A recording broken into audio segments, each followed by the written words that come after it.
Hello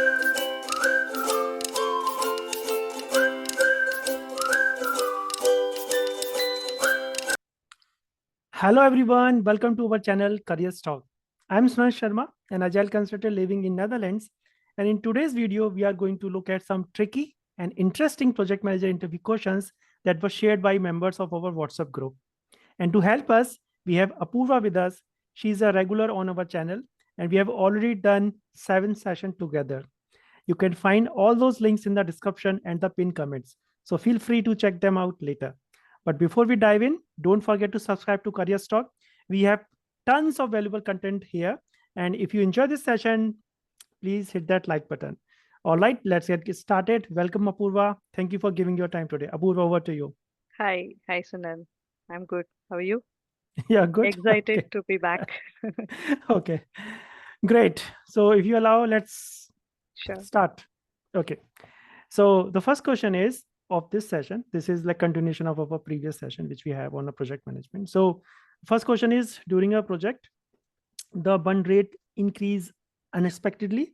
So how would you investigate the cause and what action would you take to control the cost? Apurva, over to you. Okay. So first we would have to find out what is the root cause. Without knowing what is causing the intense burn rate suddenly, we can't come up with any proper actions to reduce them.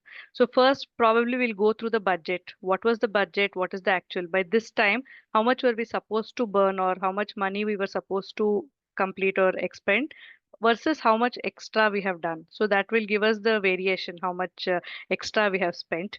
And then you can go back to your team sheet and see how many are allocated to your team, how much time they have allocated. If like 8 people are allocated to your team, normally around 8 hours per week. So 8 into 8, 64 hours into 4 weeks.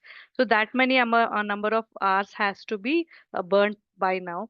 But for some reason, their tech leads have asked them to do something extra. If the burning is more or if they've logged more number of hours like they've worked overtime over the weekends, then you'll get to know people are working more. Or if there is any scope creep, if there's any CRs which has come in which has not been approved but still taken by the team. Sometimes it happens, like the business comes back saying that this is required. If the technical team feels that it is important to do that, they may sometimes, or if this change is small or critical, they just take it in without thinking about the other factors. They are not um, uh, very familiar with how things work as a project in terms of money and things like that, right? So they may start working on something which is unplanned, which they feel is important. So that also may be a root cause. Or genuinely some vendor costs or procurement costs must have increased, like licenses to certain softwares, or if you're using AWS, Amazon might have increased the licenses for it, things like that.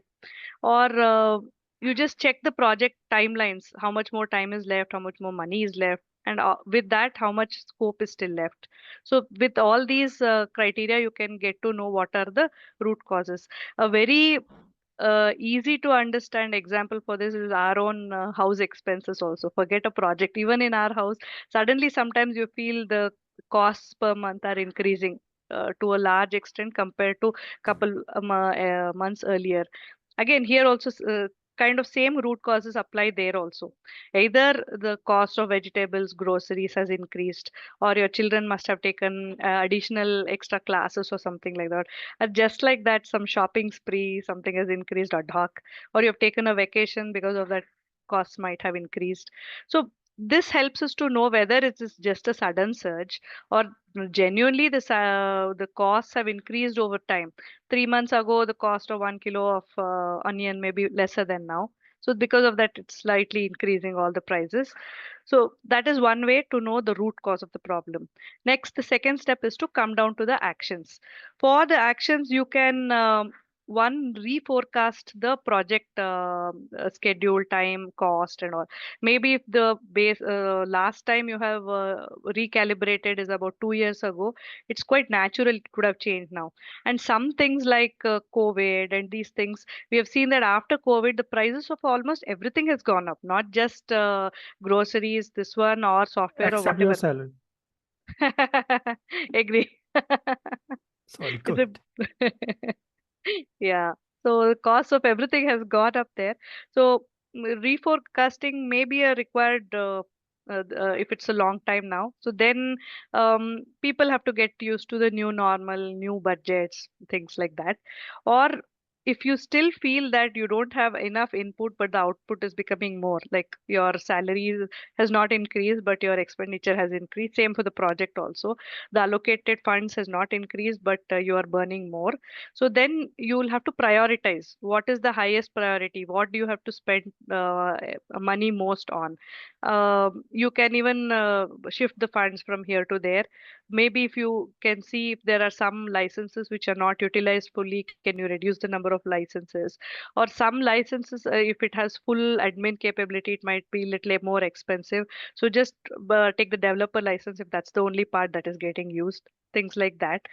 Or implement cost control like learning certifications. Beyond a certain amount of money, you need to get approvals to spend that money. You can ask your tech leads that you need to take approval beyond, say, about $50, $100, how much ever it is. Same applies to your house also, right? If the cost is increasing very much, you can ask your spouse or anybody else at home.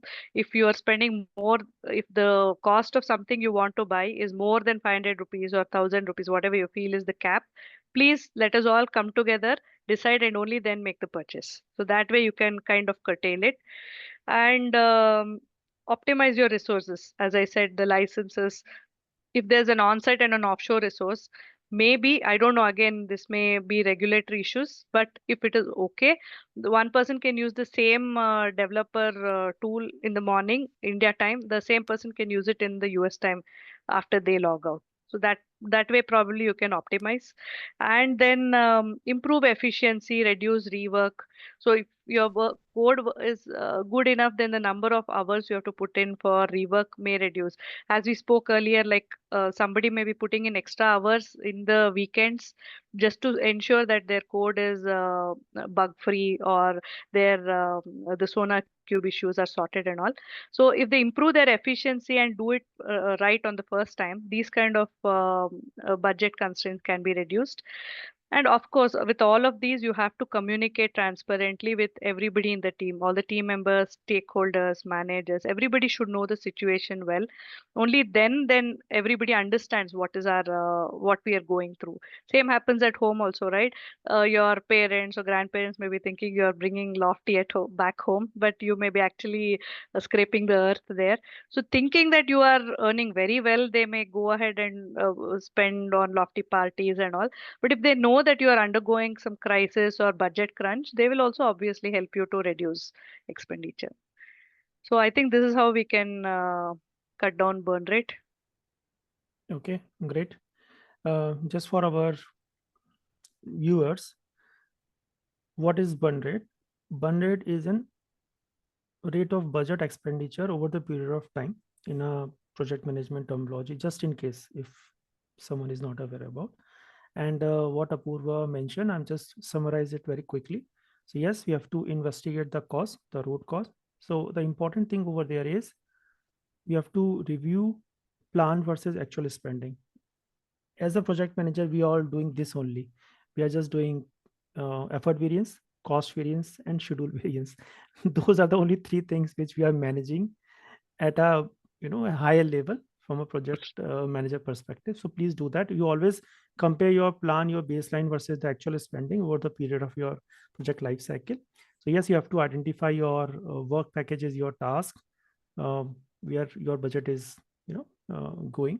So of course you can analyze your timesheet, your resource uses, you can check your scope, your change requests, you can assess your schedule deviation. Of course, you mentioned about vendor and procurement issues like costing of external costs, tools, and licenses and all. So you have summarized all these points.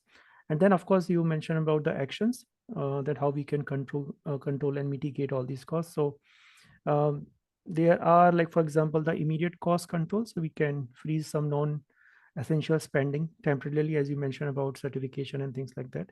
And maybe we can renegotiate vendor contract or maybe a payment schedule. That's again an option for us. Maybe we can also re-baseline um, if we can justify, we can update the cost baseline to reflect the approved scope or the schedule changes which has happened over the period of time. So we have to conduct a forecast to complete, ETC or EAC, which we call, to understand the final project cost. It's like a kind of tool which you can use. And yeah, and that only we can increase the transparency. We can set up some weekly cost reporting just to check the trend analysis. We can, engage the finance team to track the expenses in real time. So all these things we can do. We can enforce some strict change control processes, just to prevent some unauthorized scope changes over the period of time, because those are the extra fat for us. We are just doing a lot of work without getting paid. And of course we have to communicate this very clear in a concise way to our stakeholder. We have to very honest in terms of our reporting, and we can also come up with some recovery plan if needed, and we can put some corrective actions or some additional budget we can always ask from our management. So yeah, this is a summary from your answer, Apurva. Wonderful. Let's move on. I think we are covering a comprehensive answer. So someone who is just watching this, it's of course you don't have to explain in that detail, but we are giving you all this information in detail so you can summarize it in your own words. So that's the only reason we are taking that much time. Okay, Apurva, thank you. Let's move on to our next question, which is again pretty interesting. So the next question is, you have been assigned to a project where the scope is not clear or is like little vague. Mhm. The thing is the client keeps changing their requirement every week, so how would you approach this kind of situation to define a clear scope, and you have to maintain the control over the project, because if the keep on changing, then no one has no idea. So yeah, Yeah. classic question for a project manager. Please go ahead. Sure. So normally this happens at the beginning of the project when the customer is very enthusiastic about they want this, they want that, but they're really not clear on what they want. So normally first we'll have to define the objective. What is it you want to meet? I want to build a website to for the transaction of some bus company to make a booking. That is the basic objective. All other additional adding on flurries around it is different. That's the objective. So after the objective, then you define the deliverables. What exactly you need first, or in the first cut, what you need, second cut, what you need. First, I want the website to be operational. Somebody should be able to do a booking, should be able to see his booking, see the openings, and probably delete or cancel his booking. That may be the basic requirement. Along with that, adding a mobile feature, adding some coupons, those things may not be the primary objective. So they have to give you a set of deliverables which is of highest priority. Then you go with the boundaries, which you know for sure is not included in the project. You are not responsible for the infrastructure, probably. They have to give you the licenses for whatever softwares you're giving. That may not be your responsibility at throughout the project. So those are something which you have to be very clear from the beginning. And assumptions and constraints, you have to clearly chalk out what are the assumptions you are taking in place. We are building this website only keeping about 5,000 hits in 5,000 hits at a time in mind. Your website will surely break if it becomes 10,000.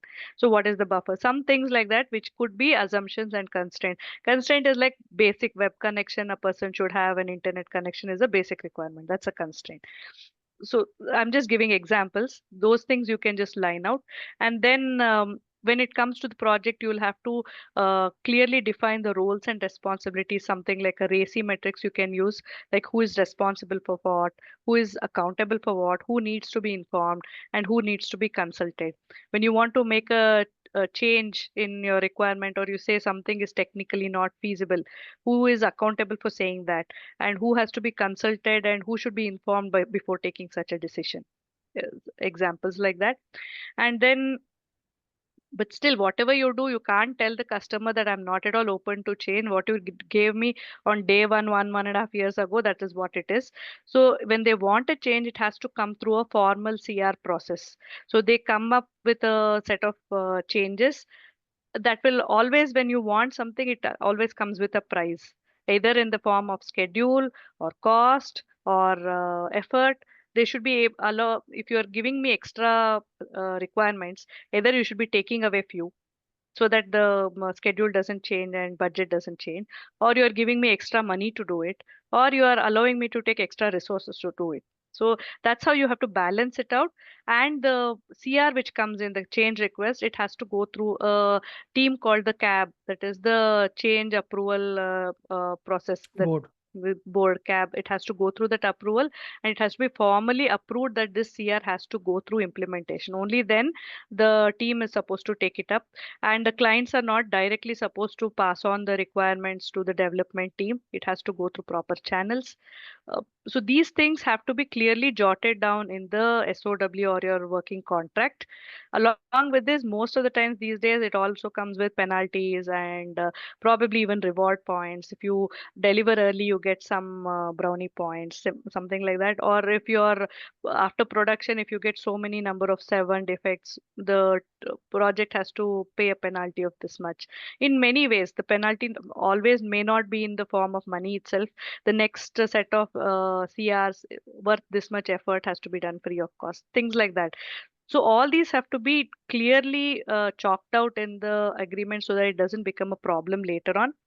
And then when you are in the agile environment, once the entire backlog is ready for a product increment, you have to decide how much you're going to take, and again shrink it down in this next coming sprint what you're going to take. And because the time box is already ready there, in this 15 days only this much I'm going to do out. So more or so we will not change requirements in this sprint unless and until it's very very necessary. So these things add more restraint and constraint for somebody who is coming up with changes to us. To give a very daily kind of example, you have a finicky kid at home who wants a birthday party. They are like a new client. They're very excited about having, I want that, I want this, I want this kind of a cake, this theme. So many have friends have to come. Every day their requirements keep changing. So there also you'll have to give them the same ultimatum. What is the objective? You want a birthday party, you want to be happy. Okay, fine. What are the deliverables? Snacks limited to this item only. You can't have a whole buffet of it. Then even the cake, you can't have a very fancy cake, but this vanilla, pineapple, chocolate, these flavors are okay with us. And again, acceptance criteria also. What is acceptable? Call about 10 friends, 12 friends is fine. Not more than 15. You can call suddenly 30 kids can't come running home. Something like that. And of course, you can't write contracts and estimates with your kids. But yeah, estimates you can, if they're a little older, you can definitely tell them the budget of your birthday party for me is 5,000 rupees. Whatever we get in that, that's all we do. If you want something extra, something else has to go out. So this way we can, what I'm trying to say is project management is not just related or confined to your professional workspace. It works at home also, or your personal life as well. Wonderful, Apurva. Great. So if I have to summarize very quickly, you mentioned about, so the important thing is like we have to establish a clear scope baseline. I think that's the most important thing. We have to conduct a structured discovery session normally, so we can organize different workshop, different interviews with the key stakeholders to clarify the goals, the priorities, and the expectations. And we can use some facilitation technique like Moscow or let's say Kano model to prioritize the requirement. And we have to document all the assumptions and the requirement, right? So you have to translate their input into some draft scope statement or some detailed requirement document or a product backlog. And then we can, as you mentioned, we can confirm the acceptance criteria for the deliverables that done, that okay, when it's going to be complete, and we have to validate and take the sign off. So get some formal approval from stakeholders on the defined scope. And we have to highlight the frozen scope, which is a baseline. And if there is any changes going to happen in our baseline, then a formal change management process has to be followed. As you mentioned, some people call it CAP, some people call it CCB, which is Change Control Board, or whatever you name it. But then the idea is there has to be some lightweight change process depending on the project size. Okay. And every new or a changing requirement must be documented, estimated, assessed for the impact. When I say impact, it's impact on cost, your time, and scope. And then it should be approved before implementation, right? And then we should show the impact of this change with the option that, okay, we are going to add this, as you mentioned, then we have to remove this, or we have to extend our schedule by X week, or we have to increase our cost by Y more, or something like that, right? So we should communicate the trade-off, and we must create accountability, and then we should also encourage, that they should come up with the proper change request process, as you mentioned. So I think these are the few takeaways from me. We can of course have some weekly status, or some kind of connect with our stakeholders, where we can have all these regular touch points to review the scope, to clarify the misunderstanding, and of course to have some boundaries also. And the last point is that we have to identify the decision maker versus influencers. That's very important. We should have a proper communication plan, maybe a stakeholder map, the four quadrant, that who is who. So I think that's pretty important. Set the expectations and the boundaries early and clearly. So that's very important. Wonderful, Apurva. Thank you for that detailed, elaborated answer. Okay, so now let's move on to our third question. So let's say one of your team member shares that they are struggling with some personal issues at home, and which is affecting their work performance. So how would you support them while you have to ensure that your project is still on track? Hmm. Yeah, it does happen many times. Like when you're working for years together, you would get personal emergencies. Either you are not well, somebody at home is not well, maternity, paternity leaves, these kind of emergency do come. So the best way is the best thing first is, before your performance dips and your manager comes to you asking for it, better as an employee you go ahead and tell your issues beforehand, so that they know, they're mentally ready that this is what this person is going through, and they can empathize with you. From the manager's perspective, once the team member comes to you with their problems, first thing is we have to empathize with them. It can happen to any of us, right? So first we are humans, then you are playing any other role. So first we have to empathize with them.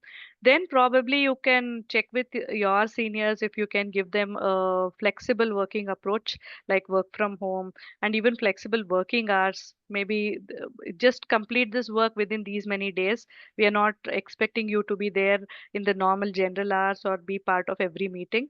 Just keep me informed continuously on what you're working, what are your impediments and things like that. But if you're able to complete this in this time, we are okay. So that kind of flexible working hours. And another innovative approach is also to give him a buddy or a mentor. If he is a senior resource, a buddy would help, like a talented young resource whose cost to the company is not high, like a fresher or 1 or 2 year experienced guy. You team him up with this person. This senior can give him guidance on how to do certain things and help him when he's stuck, but the actual work the junior is doing on the ground. That way the project deliverables go further. This junior is getting more experience, and your senior person is also feels like he's getting taken care when he's in a need of emergency. Or if he's a junior who is undergoing the crisis, you can have a mentor or another slightly senior to him pair up with him, so that he can do some work, and he can also get mentored from the other person. That also can help.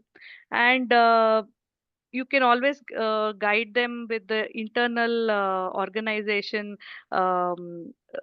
meetings, or mental wellness sessions, or HR sessions, whichever you feel is going to help them emotionally, probably monetarily. Whatever you can do from an organization, you can help. In our organization, we have a very good thing, like you can donate or gift your leaves to them. If they're in a medical situation where they've exhausted their leaves, but they're not in a position to go for leave without pay, if there are 8 to 10 members in a team, all of them give them one day, it'll add up to almost 10 days. That's almost 2 weeks of leaves again, right? So that kind of help, if you can do, you can do help with that. And yes, as a manager, it is your duty to ensure that the project is going forward. So try to remove the critical tasks in his or her queue for the time being. Don't give him something which is really going to block everybody else if he doesn't complete, because you know he's in a problem. if he fails, the others also shouldn't crumble. So that is one thing we can take care.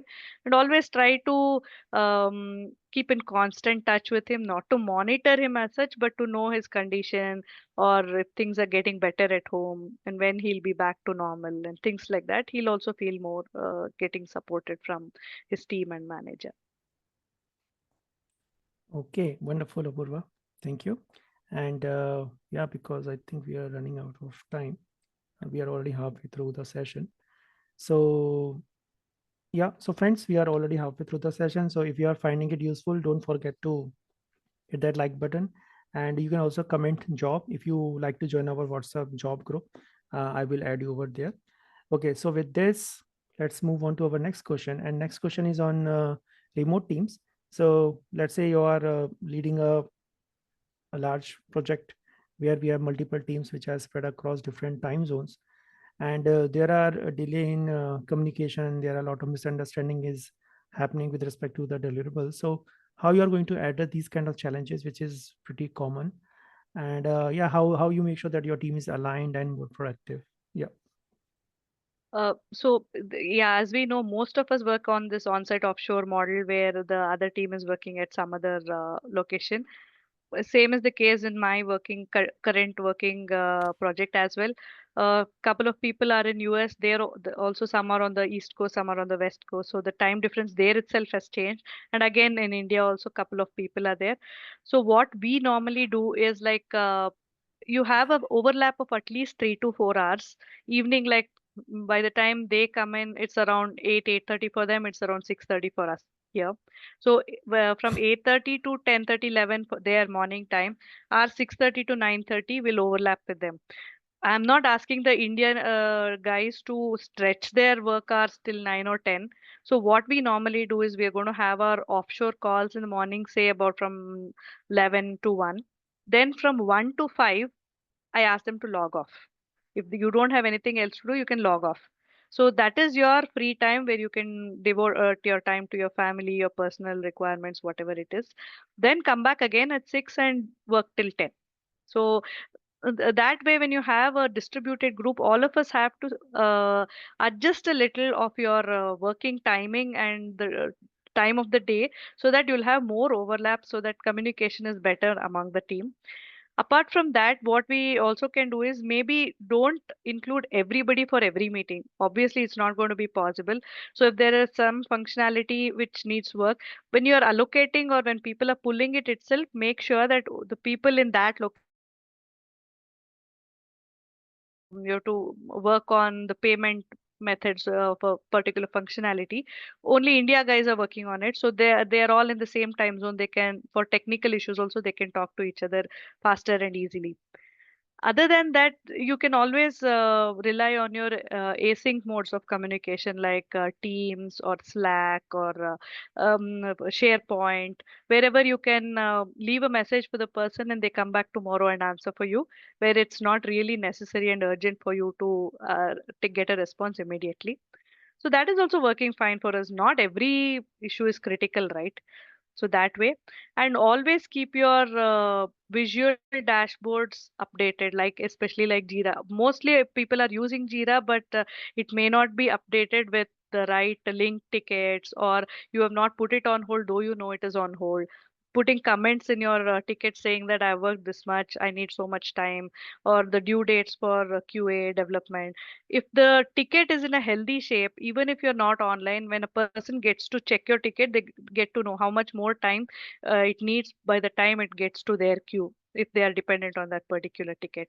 So ensure and educate your team to have your Jira tickets and your Jira dashboard healthy and updated at all times.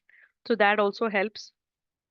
And yeah, because of this on-site offshore, the time gap is there. So when you're estimating your stories itself, keep that in mind and give a little buffer for that extra communication time, so that because of that, that doesn't become a root cause for you to complete your stories late. So that would help to reduce the problems that is coming out of this time zone difference. Yeah, I think that's pretty much it, and it's working pretty fine for all of us. Maybe the newcomers might find it little difficult if they have to start their day early, take a gap in between, then again come back in the evening. Same thing happens to the US guys also. They are logging it at 8, 8:30 itself. Maybe it's the time their children go to school, but they are okay with it, they are adjusting. Or when there's something critical going on, some release has to go, they log in at around 9, 10 in the night, which is again 6:37 in the morning for us. That's okay. Main thing is people should be open minded. They should be okay to adjust and be empathetic about the people in the other time zone rather than trying to penalize them. But as a team, if you feel it's working, it's good. That's what I can say. Okay. So you mean to say that we should have some sort of communication agreement or some sort of matter, like who communicate what and through which channel and how often. I think this is what you meant to say, right? Hmm. And we can also optimize the time zone. So nowadays we have a lot of different tools which can help you to have some overlap hours. There is Yes. tool called World Time Buddy. There Hmm. are few shared calendars, with the time zone indicator to avoid the confusion. Okay, when we can, which is the best time for all of us to meet at that. Hmm. So I think we should leverage all these kind of tools. And as you mentioned, also we should be very clear on the deliverables. Has to be some written documentation. It's wiki or something about the task ownership, about the acceptance criteria, about the deadlines and the dependencies. So, and then we should also confirm the understanding by asking the team members to summarize their deliverables after our plannings, sprint plannings and all. So we know that, okay, who is doing what, which part, which task, or whatever, right? So that will give visibility, transparency, right? So all the tasks should be clearly assigned, or whatever the progress or status, whatever you call it, it has to be regularly updated. And everyone must see the progress and the blockers. That's very important, irrespective of your timelines and all. So we should, whatever the dashboard or the uh, Jira or whatever you use it, it has to be clearly visualize the progress of the team as a whole at a given point of time. And I would highly suggest to have a weekly sync up or whatever you call it, check-in calls, where whatever the updates or whatever the things we are doing, at least we all should connect once in a week, not once in a 2 week, but once in a week. And of course, if we have a camera on meeting, that is, of course, it's definitely going to help to build that kind of trust, because when you going to talk to someone face to face compared to without camera, so at least do that. And we can do some we can pair one or two teammates from different region on a given particular task. That can also create that kind of collaboration kind of environment where everyone can talk to everyone. So I think these are the few things, apart from whatever I think you have already summed up in detail. So yes, and of course, last and not the least is our retrospective. So what's working, what's not working, and how we can improve our communication and all sort of coordination, right? So that's again important, specifically with this remote setting. So I think we are good, Apurva, for this question. Let's move on to our next question. And next question is again one of the frequently asked question, that let's say one of your team member is is not performing well, or whatever he's delivering is of poor quality, and your project is at risk. Your team Hmm. members are somehow not liking this team member. So how you are going to address the performance issues, and how you make sure that your project is not going to be hampered by this kind of performance related issues? Hmm. Yeah, Yeah. this is happens often in many projects, especially newcomers coming in, or sometimes seniors losing interest, things like that, and also very tricky for anybody to handle. Nobody is ready to bell the cat. Nobody is ready to tell the person that it's because of him so many issues are happening. The first thing as a project manager, what I would want to do is definitely talk to him one on one and try to understand not tell him directly that you are not performing well. So how is your things going? Are you feeling any challenges? Allow him to talk and open. So then you can probably in your mind or later on you can retrospect on what he says and try to find out, is he overloaded or is there really a skill gap? If he was a DB guy earlier in before your project, and because of the project requirement they've just thrown him into Java here. He has no idea about what to do there. Is it a skill gap like that? Or is it any personal problems he's facing, like just before we just spoke now, he's disturbed at home, he's not able to concentrate here, or he was a good worker before, if you have seen his earlier appraisal cycles, his rating and all, but now he's not performing well. Maybe he is demotivated, or he was looking for any promotion or good hikes and all, which he has not got. Because of that, he's feeling like whatever I do, it's the same, so I'll just do something and get away. Is he in that kind of mindset? So you'll get to know what is the root cause of him behaving that way. So after that, probably maybe as a team, you start setting out SMART goals. That is something which is specific, measurable, achievable, which is relevant, and which is also time bound. Don't pinpoint it as only as him. Set SMART goals for all of them so that he doesn't feel it's very he's very out of sync, or it's they are targeting him. Uh, am I audible?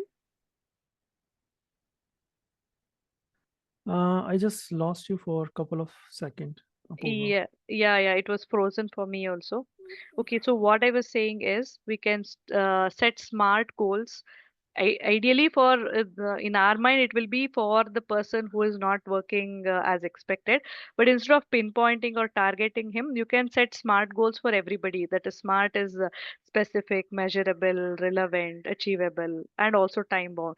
So within this period of time, like if you take a sprint for an example, we'll tell them that the senior management is now becoming very focused on each person's productivity. So there, please enter your timesheets in your Jira and your comments very well, or your working log, so that at the end of every sprint, we'll know how many tasks you worked on, what is its complexity, how many hours or story points you have burnt to complete that, and so that will become specific, measurable, and all that. Uh, so that way, he and everybody in probably in the team will know that they are in focus, or they're getting watched upon. Their performance is being monitored. It's not like you do something and go home. And next, you can, as we already discussed, you can use things like Jira to track their progress. If a ticket is in to-do status or in progress status for a very long time, for most part of the sprint, and they've been burning hours also on it, it means they're not doing a good job, right? So you can ask why this story is there in the same status for a long time. When we meet in the stand-ups, we can ask them like, are you facing any problems? Why is it taking so long? Or was the estimates not done properly? Did you not do the estimate? Somebody else estimated for you. Sometimes there'll be genuine things also, like, no, I was doing it, but certain new things got added on without which I couldn't complete this story, so it's taking more time.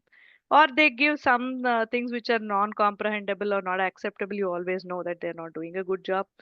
After all this, if it still persists, the person hasn't taken his cue that the people are watching him, you can give a formal mail saying that you are expected to improve. This is not working for us. Work with him to come up with a learning plan. Short term and probably a long term.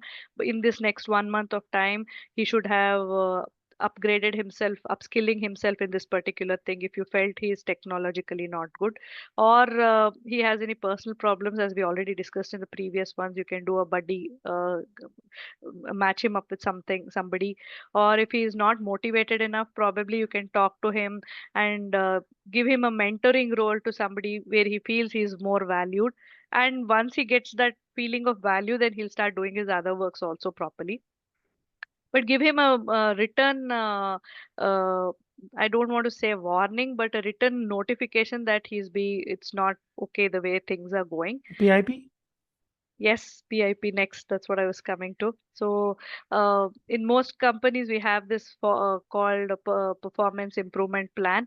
You tell that you get into the PIP program, you will be monitored for the next 6 months. So request you to please put in as much as you have, and you will, if you are not doing well, your job may be at stake. And if you are doing well, then only you get to continue in this project.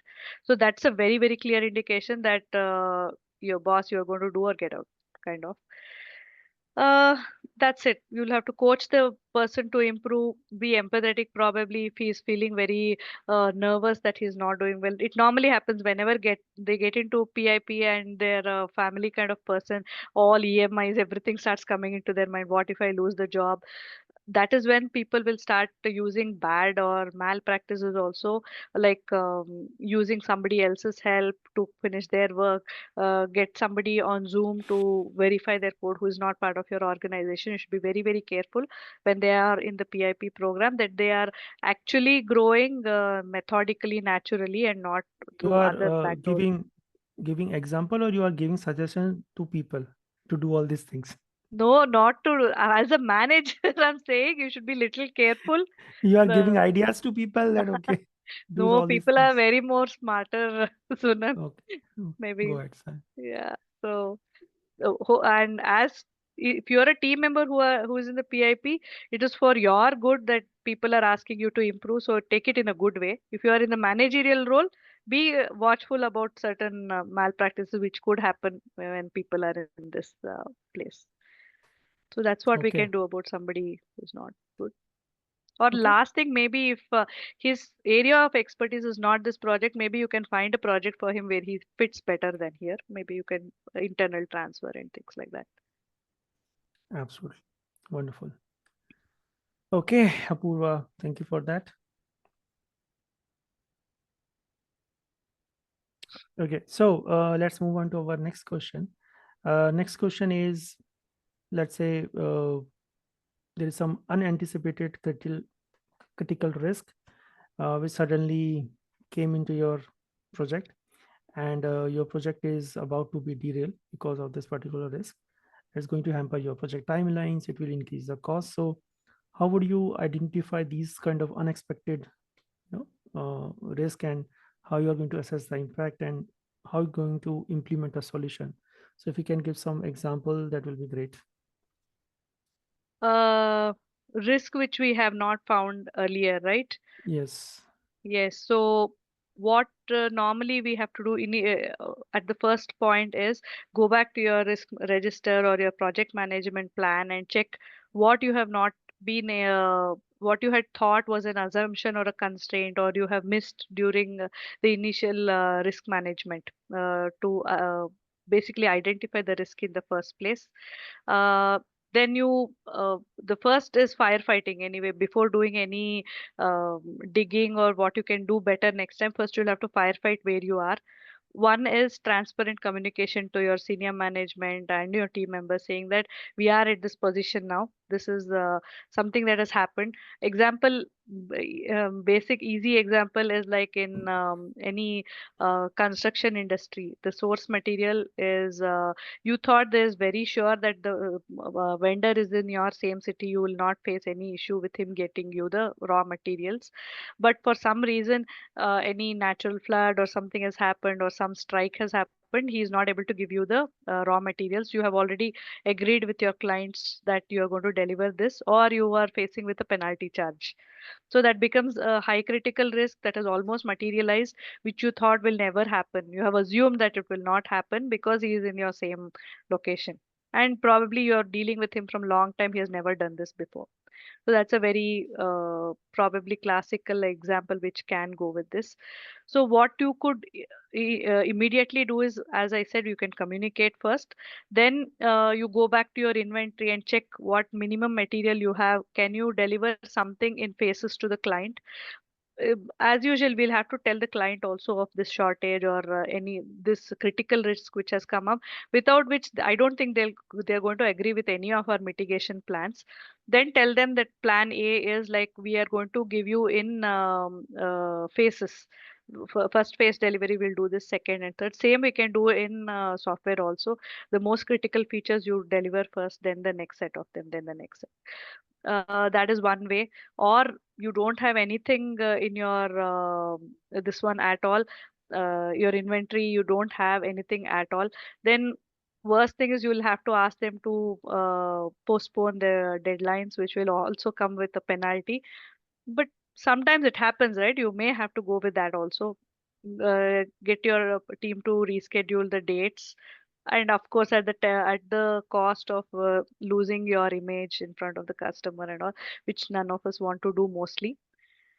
And otherwise, what you could do is uh, as a and once the risk is mitigated, you'll have to go with learnings. You'll have to document them. What can you not don't leave any stone unturned when you're doing the project management. Anything could become a risk at any point in time. So go back to your risk register and add that risk first, and a mitigation plan, and also a contingency plan for this. How are you going to continue? Are you going to have the same vendor? And maybe as a not to make it allow it to happen next time, you can have a plan B or another vendor. You can share the same contract with two vendors who will give you the same material differently, separately, so that if one vendor is not giving you, at least half of it is coming from the other side. And always keep some inventory in your reserve. That will also help you. Yes, so you're in a bad shape. It will always teach us good lessons for the future, but also it will give you a lot of pain at that particular point in time. Okay, Apurva. Yeah, thank you for that. Let's move on to our next question. And the next question is, let's say your project faces some technical challenges and your team is struggling to find the solution. And then there is a lot of pressure from the client, right? Hmm. The client is pressing you for answers and things like that. So how you are going to manage these kind of pressure and guide your team to all these this technical roadblock and how they can come up from this technical roadblocks. Okay. First, we'll have to communicate that we are facing this challenge with the entire team and probably a senior management also. And also direct the team to work in a solution-oriented approach rather than a blame game. He didn't find out, she didn't find out, their code was not good. That is not going to take us anywhere. Try to help team to work progressively towards a solution. And probably what we can do is come up with a technical task force where the most senior members, like your tech lead, dev tech lead, testing tech lead, and architect, whoever are the most senior resources, and also those who have spent a lot of time in your project, can make a core committee, and they break down that big problem which you are facing into multiple smaller problems, which can be assigned to different teams. They like if there is one very simple example was like in one of my older companies, they had digitized this appraisal rollout. Earlier we used to get it in letters. Long back we are talking. Then when it became digitized, they did not anticipate so many people are going to hit it at the same time. The website broke down. So the what they did at that point is everybody wants to know how much percentage increase or rating they wanted to get. So they broke it down in such a way that all banking people are going to get it on this day, all insurance people are going to get it on this day. That way, and even within that, they gave time zones. Like India people see from this time to this time, US people see from this time to this time. So that way, you're breaking down the problem, and which also means the load on the website reduces. Only those many people are going to see. So that is going to help them. Or in a bigger situation, like I think we would know about the railways when it went online for the first time, it broke the first day. So the whole team, I think it was TCS or Infosys who did the back end job for them. The whole team had swarmed to see what had happened because the whole country was looking at it, where that it's going to become online and all. So I'm pretty sure how they would have handled it back end.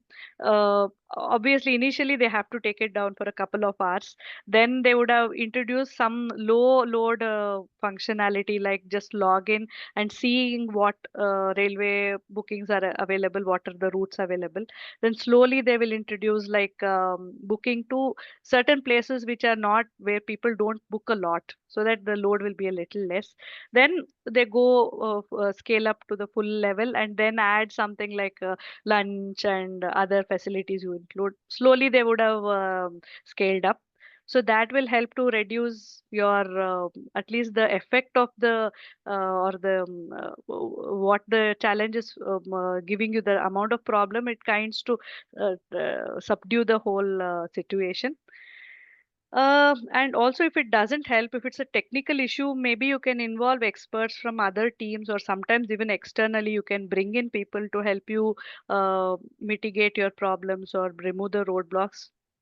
There's nothing wrong in saying that everybody can't know everything. It's a new problem, or probably if you are dealing with a new tool which you are using, you can bring experts from that company to help you with solving your issues. And you communicate transparently with your client that this has happened, so that they don't escalate it way too high, and you get both internal pressure and external pressure. And with all of this, as a project manager, try maximum not to percolate this pressure down to the team who is working on the ground to solve it. Because if you pressurize them, their logical mind stops thinking, what did you do? What did you do? They are asking, here asking. It is our job as a manager to contain the heat and allow the team to work. So that is one very important thing that that a manager has to do. Yeah, I think by then, I Yeah, think, yeah, we'll be you have done. covered all. Okay, great. Okay, Apurva. So with this, we comes to the last question of the day, and that's again an interesting one. So let's say your team members feels that they are not getting enough challenging task, or they are worried about their career, that their career is stagnating. So how would you going to address these kind of concerns, and then help them to find the growth opportunities within the project, or maybe the outside the project? Yeah, Apurva. Hmm. Yeah, it does happen, especially for people who are in the project for a very long time. Everything looks like they have worked upon it. It's not a big deal for them, and they feel everything is repetitive.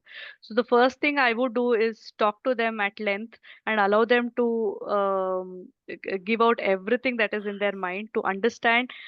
When you talk at length with a person, uh, are we there? Yeah, yeah, Okay. yeah, yeah. When you talk with the person at length, empathetically, as a friend, as a colleague, rather than a manager, the chances are that they will open up more faster to you. That I'm not interested because I've been doing this for a last so many years. I'm not seeing any growth. My CV is not growing. My technical abilities are not growing. That could be his stand. So what I would do is check on behind the scene, check on his strengths, what are his achievements, and what has he done, and his performance for the last couple of years. So after that, maybe take him into your planning sessions, involve him in decision making, rather than just being a developer. If he is empowered with decision making, what CRs do you think we can take in, what is technically viable, what is not viable. So when a person is empowered, they feel more required and more important in the organization. Then we can also check with him in which area does he want to improve. Is it technically, managerially, or as a SME? You can give him those kind of opportunities along with his normal role. So that normally happens to probably scrum masters also, if you ask me.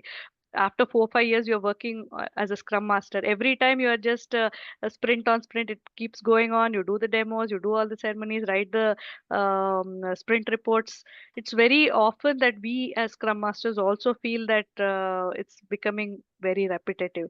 So what I suggest is you can widen your horizons. If you are interested in technical role, get along. Anyway, we have linked to almost every role in the team, right? So talk to your tech lead, take some small simple stories to develop by yourself. Or if you're interested in testing, start with your testing journey. Or if you are interested in the product side, you can start learning more of the stories, the what is behind it, the business logic and things like that. That will make it more interesting and challenging for you as a person, rather than expecting somebody else to make your work nice and interesting for you. We as a person should try where is Yeah. our area of improvement, where can I go forward. So if he is not able to figure out, as a manager you can always lead him to that, for upscaling. And also these days, right, we are all with cloud, artificial intelligence. Try to ask him to improve his skills on these areas which is more widespread and required in the market. Also along with that, if your team, if it's every team has a curve, right, your peak is over, you're going more towards maintenance phase, you can also look out for other opportunities, new projects where they need his kind of expertise, and try to give him an internal transfer. I understand as a manager it may be difficult for me if a person with high technical capability and understanding leaves, my other team members may suffer. But for that, you can always plan for KT sessions. And even after he moves, if he has moved internally and he knows that you helped him do it, whenever you are faced with a challenge, he will always back you. That is always there. People and networking is the biggest strength of any manager, right? So you can help him get different projects also. Other than that, you can also give him mentoring responsibilities, make him a mentor, or let him do the appraisals also of junior members. He can guide them towards something. So that will make him feel like he's a senior member here. That's the short term goal. Long term, as I said, you can ask him to look outside. That's all we can do as a manager. Wonderful, Apurva. So just to summarize very quickly, you start by having a one-to-one conversation with them. So listen and understand their motivation. Ask question like, okay, what kind of challenges are you looking for? Let them give the answer. They definitely have something in their mind. Or what kind of skills or the roles do you want to grow into in the future? So I think that's a starting point for us to have those conversations. And then we can maybe identify, we can assess the current and the upcoming uh, task which is there in our project. Maybe it can be a technical design, it can be a stakeholder communication part, it can be a, as you mentioned, mentoring or the code reviews or process improvement or automation or anything like that. So we can look for opportunities to stretch their role without hampering the timelines of our project needs. So I think that that's important. And then of course we can co-create a development plan with them. We can define some growth oriented task or responsibilities. Let's say you lead a some feature or some spike or a POC, or take the ownership of having some cross functional integration or implement the CI/CD or whatever. Maybe you represent the team in a sprint demos or retrospectives or things like that, right? And of course if we can tie all these things with a specific timelines, for example, okay, for next one PI or next sprints and things like that, then it will be we can measure the progress, okay, whether they really feel for those kind of roles. Sometimes we have a inspirational thing, but then when we are actually into the role, maybe we don't like in that way. So maybe we can try those kind of things as well. And then of course we can suggest them to do few certifications specific to those roles, some internal trainings or some maybe a shadowing opportunities initially for a time. Maybe we can pair them with some other senior mentor for knowledge transfer and things like that. And we should also try to recognize their contribution publicly. Sometimes we forget to say thank you, or sometimes we don't recognize the contribution of our team members. So maybe during the client calls or during the retros or during the demos or in some other meetings and here and there, we should name them that, okay, this guy has done this work or something like that. And importantly, we should do also kind of follow up with them regularly, is that, okay, let's say after once in a month or after every PI or after every sprint or something like that, okay, are they now feeling more engaged? Are they getting enough ownership? uh, so what working for them, or if they need further adjustment, that that sync is very important. Otherwise, initially we plan for something and then after few months we are distracted in that way, which we don't want, because these people are have wealth of information for our team and we don't want to lose them. So yeah, these are the few things I think, as you mentioned. So great, Apurva. With that, thank you, Apurva. I think we are good for today. So thank you for your sharing your insight with all of us. And I'm sure our viewers have learned a lot. And friends, please like and subscribe for more project manager interview questions. Until next time, thank you. Stay inspired. This is Suresh Sharma signing off along with Apurva. Thank you, Apurva, one more time. Thank you. Thank you.